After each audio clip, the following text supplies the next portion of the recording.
in some cases, I believe that Gen AI is more than smart enough to show real returns. But if you don't implement it correctly into your operations, then it's just not going to work out.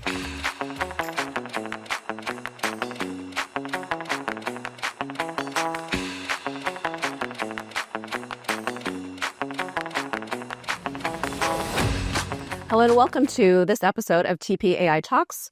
I'm Erin Broecker, Vice President of Marketing here at TP. I'll be your host for today's session, where we'll look at AI misperceptions, challenges, and trends with our resident trend expert here, Stephen Loynd, the founder and Chief Analyst at Trendzel.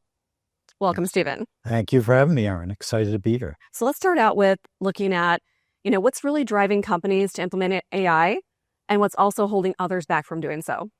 Yeah, amazing times we're living in. And from what I'm seeing, companies are experiencing a lot of confusion on what's going on. So paradoxically, I think the smart companies, the savvy ones, they're implementing AI because they want to introduce more human empathy into the interactions that they're having with their customers.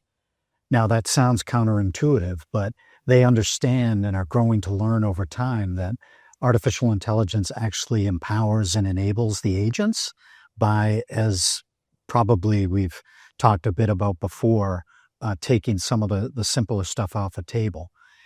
And then you have companies that, strangely enough, they think, we're not going to introduce AI because it's so complex and we want more of a human interaction with our customers. And so they're, in a sense, they're undercutting their own mission because they don't quite understand the benefits of integrating it into their operations, into the contact center. So there's a lot of misunderstanding going on out there, but there's a lot of potential as well to improve the customer experience with AI. Right, and this actually leads to better employee satisfaction because it takes away the mundane tasks that they don't want to do anyway. This is it. And frees them up to have more of those human conversations. That's right. And, there's a lot of misunderstanding too. Just recently, you may have seen the new study by MIT, the Gen AI divide. And so the headlines, something to the effect of 35 to 40 billion, I think they said was invested in this study by companies into AI, with 95% of the firms they claim had zero return on the investment. So you can imagine all the companies that are seeing these headlines and kind of skimming the news, and that's reinforcing their reluctance to dive deeper into it.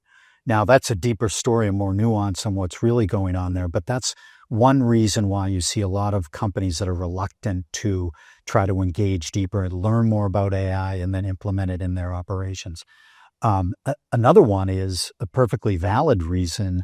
There's been many examples of hallucinations of the chatbots we've been reading about in the Wall Street Journal and other sources, that CIOs out there are concerned that they're going to lose control of a chatbot that might start going a little bit outside the boundaries and saying things that aren't necessarily accurate. And that's the last thing they want. Even if it's a little bit of mis or disinformation, that can throw off the whole experience for the customers. So they're staying away from it.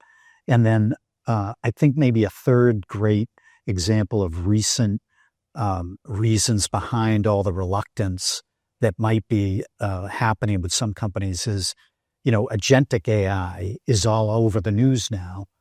For good reason, because the potential seems significant, but the reality in the present and in the short term is the returns just aren't there. And so that's going to take some time to find its way, and companies are reluctant to jump in and learn the tough lessons and learn the hard way that it might not be ready for prime time at this stage.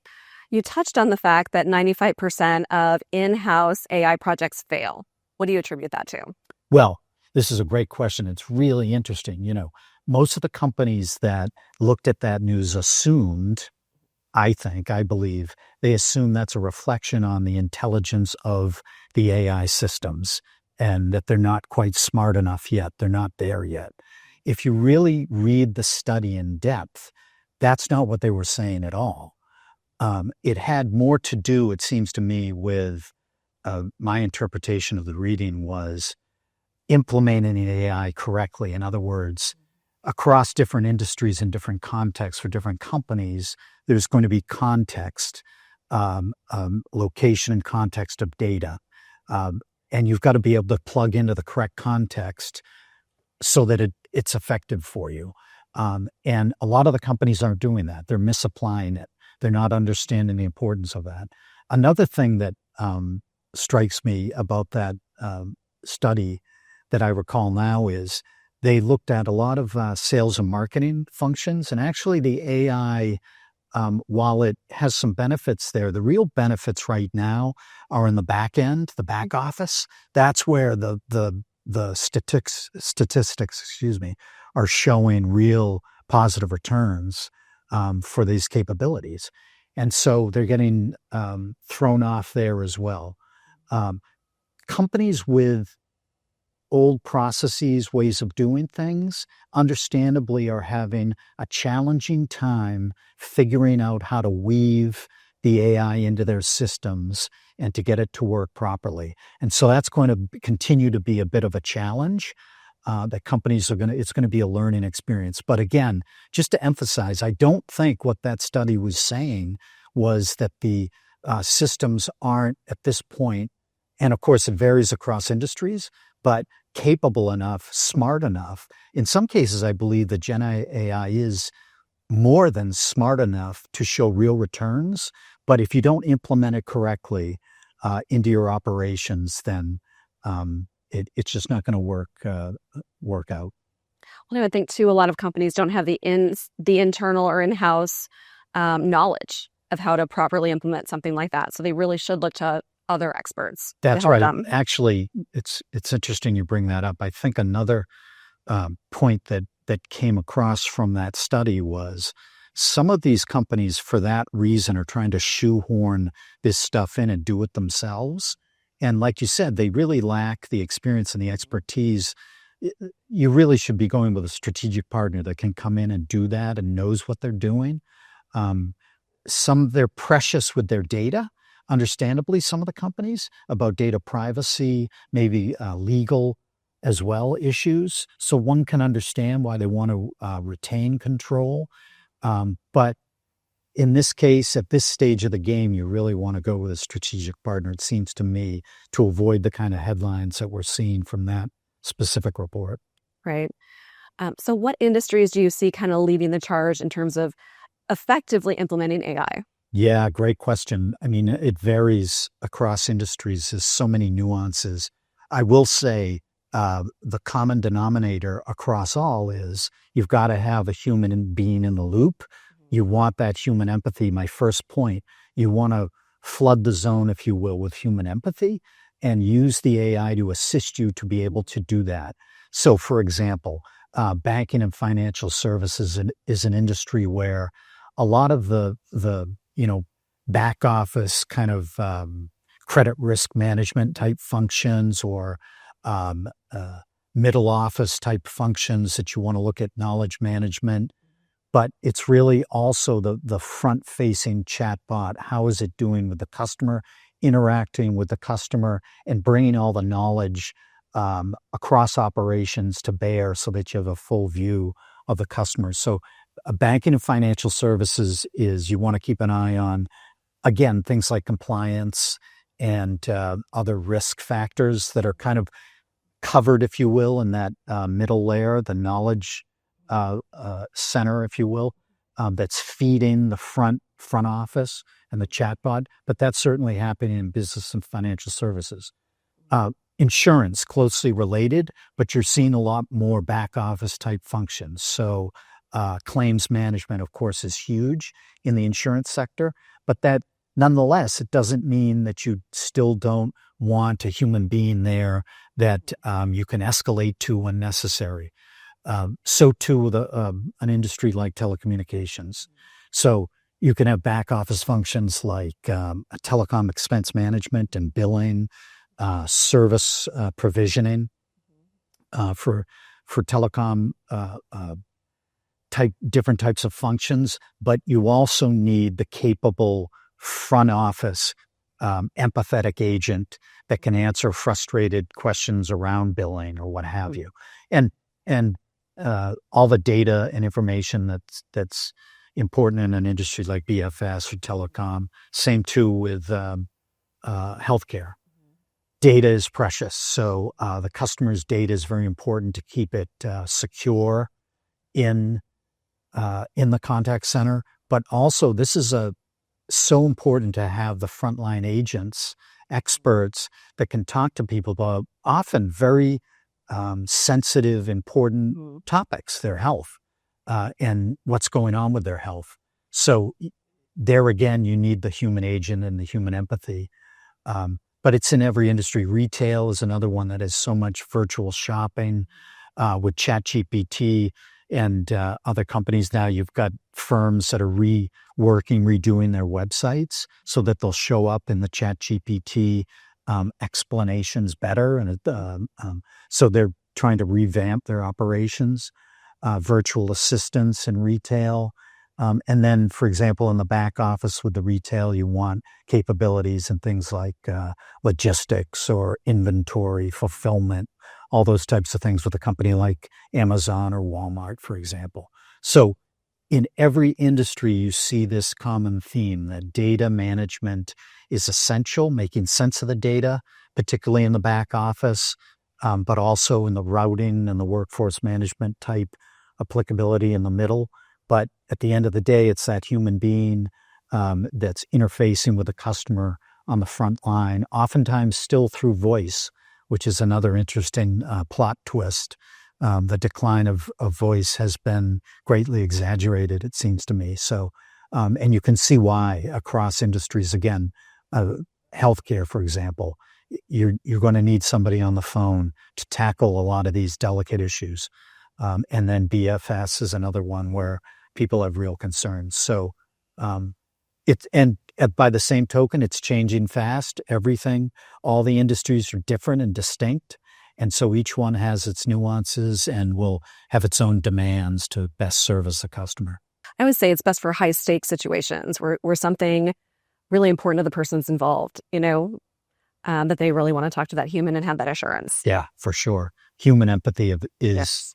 It really is everything. And I'm sure we'll talk more about this as the conversation goes on, because it gets more and more interesting. For example, as I just indicated with voice, the volumes in voice, generally speaking, they don't seem to be going down.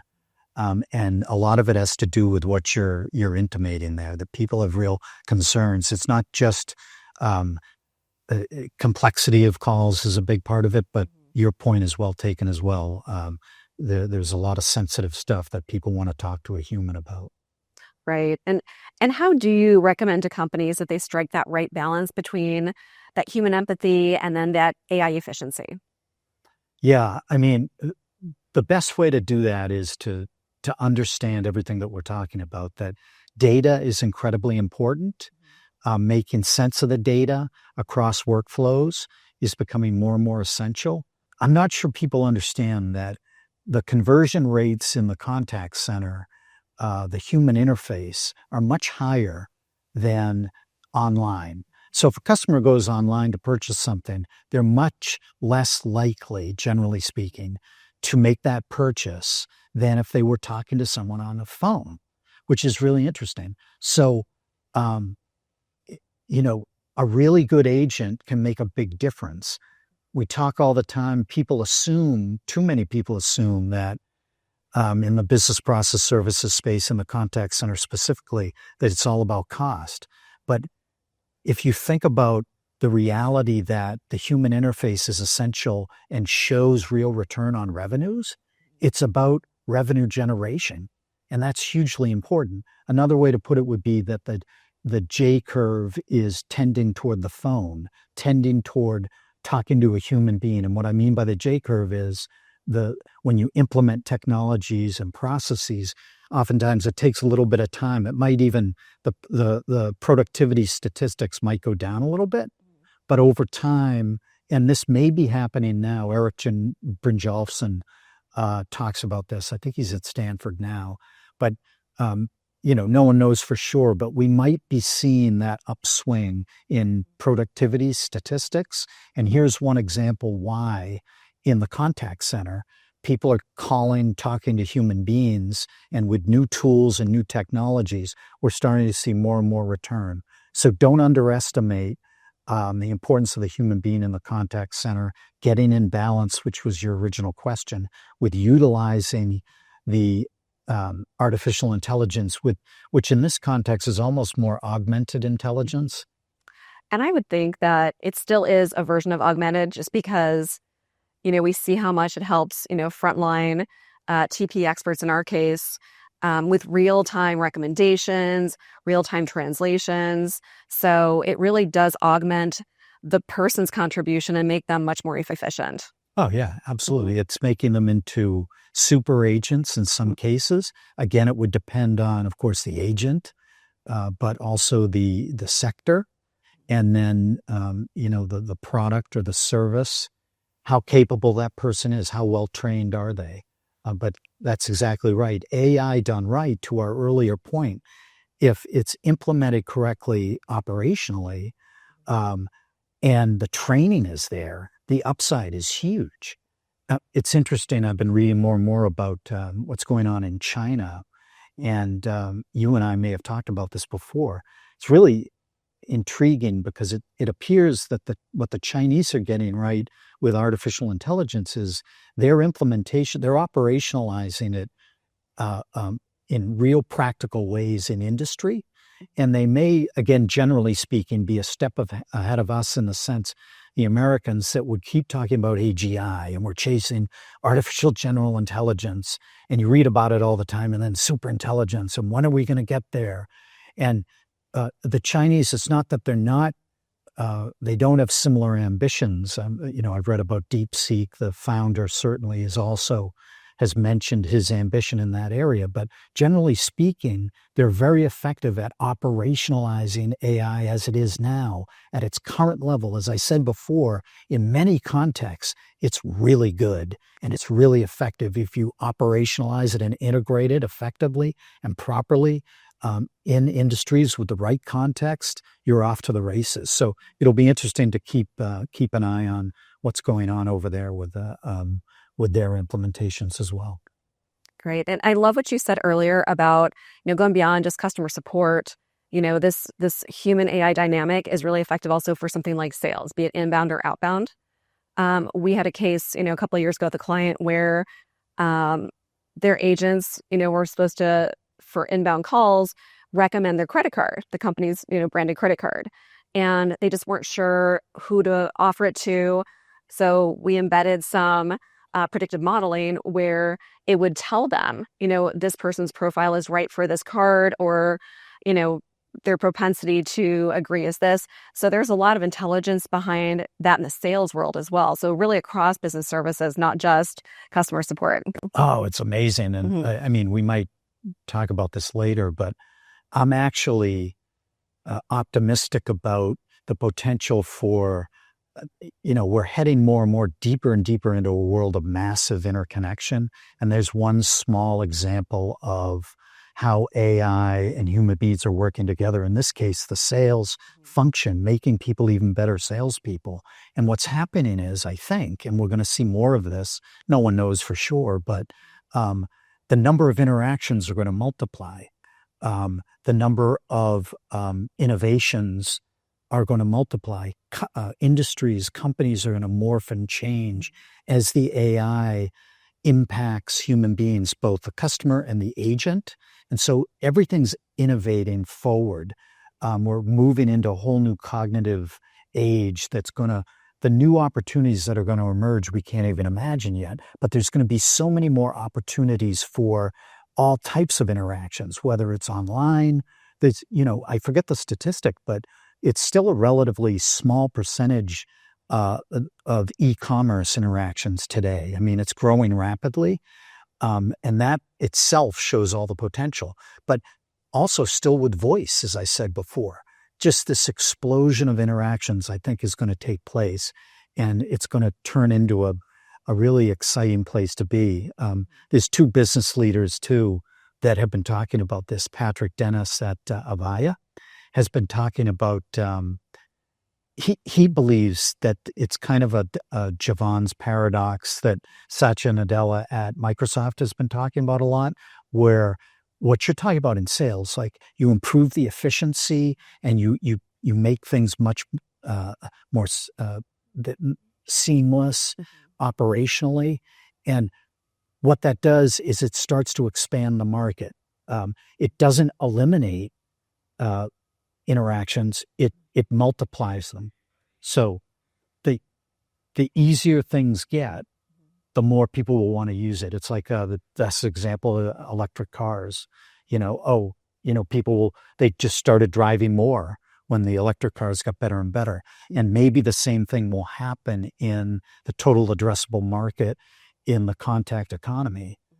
If you improve the functionality and the seamlessness of the process and the efficiencies, then it's off to the races as far as all sorts of new opportunities for commerce. But that's a longer conversation. Another example of a business leader that is hopeful on this score is Tom Edgemeyer at Zendesk, has talked a lot about, back to this point about e-commerce and the number of online interactions that are growing so rapidly.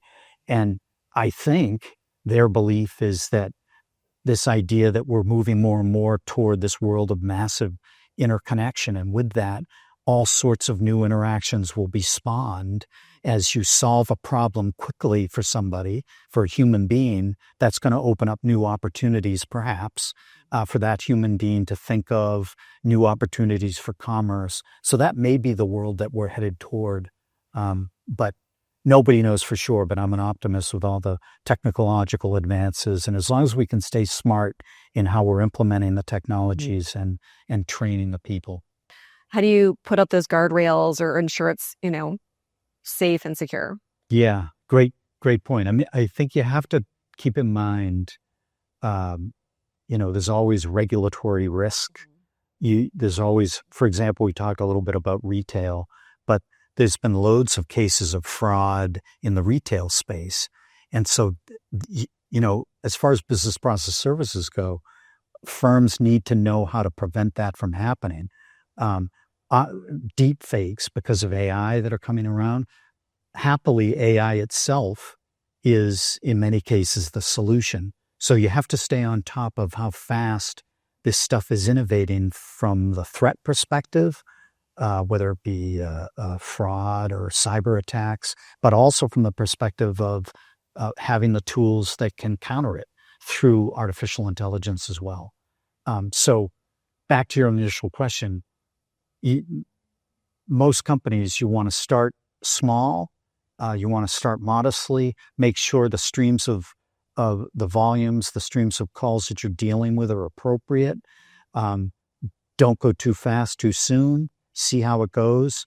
Maybe a modular approach or sandboxing certain steps so that you can keep an eye on it. Always keep a human being in the loop in that case. And hopefully you can avert. Another quick example, business financial services, I think is in 2024, if I have the stat right, the second most cyber attacks across industries was in BFS. And so they are keen to prevent this. It is a high priority for them. And they want to work with partners that understand that and then have solutions and recommendations on how to fight back, if you will. Thank you, Stephen, for being here and sharing your amazing insights with us. We really appreciate it. And thank you for joining us, and keep an eye out for our next episode of TP.ai Talks.